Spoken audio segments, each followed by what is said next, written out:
Hoje eu vou citar alguns dos principais erros do presidente Bolsonaro na gestão de crise do coronavírus. O primeiro deles foi a fase da negação, né? A gente acompanhou que por um bom tempo o Bolsonaro viveu aquela fase da negação em que ele dizia que o coronavírus seria só uma gripezinha. Ele apostou por muito tempo que quando a coisa chegasse aqui no Brasil, na época que estava lá dizimando muitas vidas na Itália, né? Na Europa já era um problema sério, mas ele apostou que quando chegasse no Brasil a coisa ia estar mais light, ia estar mais fraca, o vírus não ia chegar com tanta força aqui. E esse é um erro brutal porque a gente perdeu uma janela de oportunidade, a gente perdeu um tempo precioso em que a gente poderia estar se preparando para combater o vírus, né? A gente poderia estar trabalhando para criar políticas efetivas realmente de enfrentamento que diminuiriam o tempo que a gente tem que passar nessa questão do isolamento, né, que é muito ruim, é muito difícil para a economia principalmente, a gente manter o país em isolamento, a gente manter uma série de atividades não funcionando, né? Esse é um remédio amargo que a gente tem que tomar, só que o tempo que a gente precisaria tomar, se a gente de fato tivesse se preparado melhor para enfrentar o vírus, seria muito mais curto provavelmente, né? E aí o segundo erro, e que a gente não pode deixar de apontar, é a questão do amadorismo político, né? Quando esse vírus chegou aqui, a gente criou algumas iniciativas para combatê-lo, né? Você tem que, por conta do isolamento, a gente tem muitas empresas fechando, muita gente ficando desempregada, então o governo corretamente cria um auxílio para atender essas pessoas, né? Elas não podem ficar totalmente desassistidas, a gente não pode colocar as pessoas para morrerem de fome, só que esse governo ele não tinha conhecimento da estrutura de Estado que existe no Brasil, né? Então você tem nas comunidades, quem já morou em uma comunidade mais pobre, quem já morou na favela, sabe que existem os CRAs, né? Que é o Centro de Referência e Assistência Social. Esse CRAS geralmente tem acesso a uma população em estado de vulnerabilidade social. Muita gente que não tem documento, que não tem registro, que não tem conta bancária. Só que o auxílio ele foi criado como uma forma totalmente bancária de resolver o problema. Então você precisaria de uma conta bancária do cidadão para receber esse auxílio, para ter direito a esse auxílio tão importante nesse momento. Só que o que acontece é que boa parte das pessoas que moram nas favelas, boa parte das pessoas que de fato precisam desse auxílio, não tem nem registro, que dirá conta bancária. Então o que a gente viu a nível nacional foram várias aglomerações se formando na Receita Federal, depois na Caixa, para regularizar essa situação bancária para que as pessoas pudessem de fato receber. E as pessoas que vão levar mais tempo para regularizar essa questão são justamente as que mais precisam, né? Depois a gente tem a questão do antagonismo, né? O Bolsonaro adotou o antagonismo como a única via de solução da crise, né? Era justamente o oposto do que a gente precisava, né? Você tem principalmente no começo aí uma briga dele muito grande com o Congresso, né? Ele antagonizando com o Congresso o tempo todo, xingando o Maia, falando isso e aquilo do Congresso, que o Congresso é quem impedia de funcionar. Depois ele tem uma briga muito forte com os prefeitos e governadores, né? A primeira coisa que qualquer presidente sério faria num momento de crise como esse seria chamar todo mundo para conversar e dizer, olha, nós vamos ter que adotar uma série de posturas e isso precisa ser feito de modo coordenado, né? Recentemente o ex-ministro da Saúde, o Nelson Teich, ele estava criando um plano para a reabertura da economia em caráter nacional. E aí ele tinha que fazer a leitura e o diálogo com diversos estados e municípios, de acordo com a situação de cada um, para ensaiar essa reabertura, saber como que isso poderia de fato acontecer, né? Foi um dos poucos momentos em que o governo buscou o diálogo. Agora, recentemente, o Bolsonaro fez outra reunião com prefeitos e governadores, um pouco mais calmo, um pouco mais tranquilo, em que ele finalmente adotou um discurso de, olha, vamos dar ajuda aos estados e municípios, só que a gente precisa de uma contrapartida, precisa que os estados e municípios se comprometam a não dar aumentos aos servidores durante 2 anos. Então ele usou uma moeda de troca e foi inteligente. Pela primeira vez, depois de muito tempo, o governo adotou uma postura que deveria ter adotado desde o início e teria nos livrado também de muita coisa.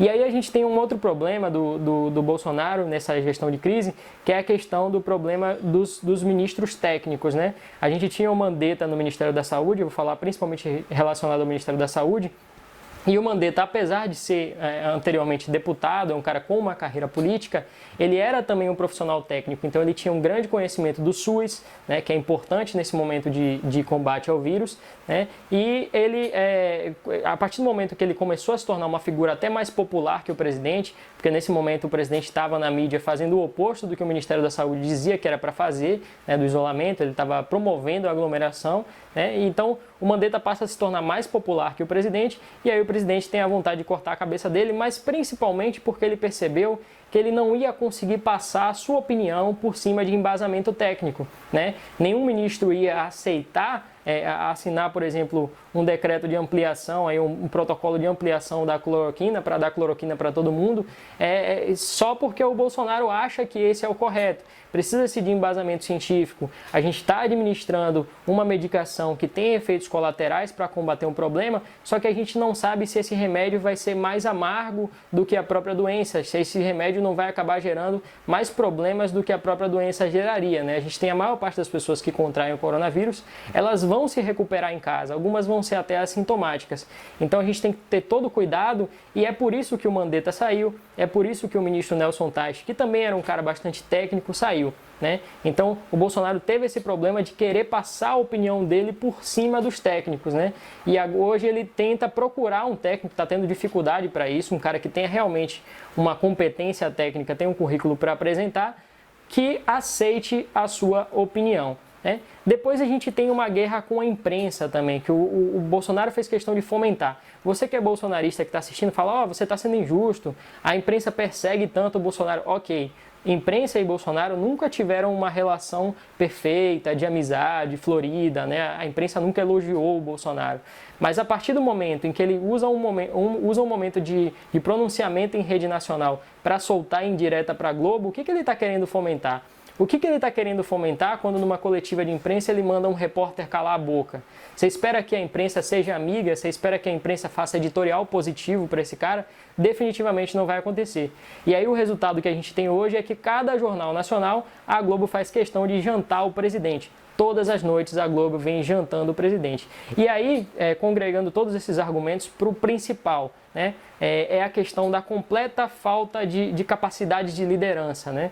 Imagine que você é capitão de um navio e você está diante de uma tempestade. Você tem algumas alternativas. Você pode chamar a tripulação e dizer, pessoal, a gente vai enfrentar uma grande tempestade, a gente não tem condição de lidar com essa tempestade, todo esforço que a gente fizer vai ser em vão e vamos todos morrer. Essa definitivamente não é o que a gente espera, a iniciativa que a gente espera do comandante, né? Também a gente não espera que o comandante chame a tripulação e fale, pessoal, tá vindo aí um negócio de uma tempestadezinha aí, mas podem ficar tranquilos, continuem fazendo o que vocês estavam fazendo aí, porque de fato isso aí é besteira, né? E foi o que o Bolsonaro adotou no início.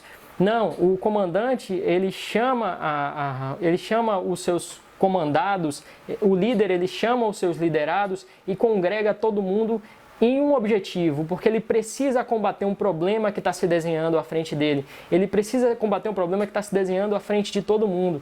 Então, ele faz um discurso de mostrar a importância de cada um, do papel de cada um. Olha, você precisa puxar o remo de um lado e você não pode deixar de continuar. O cozinheiro é importante, porque ele está fazendo comida para todo mundo que está no navio. Então, o líder, ele precisa congregar nos momentos de crise, porque sem congregar, fazendo o oposto, dividindo, ele não está sendo um bom líder e o Bolsonaro sempre careceu disso. Parece que ele realmente ficou preso na campanha eleitoral. Ele criou uma imagem tão antagonista aí na sua campanha eleitoral que é difícil de manter isso, né? E ele vai mantendo isso às custas de agravar a crise, né? E hoje, boa parte da briga que ele tinha com o Centrão, com o Maia, ele já acaba tendo que desfazer, tendo que se contradizer, porque ele perdeu a capacidade de administrar essa crise.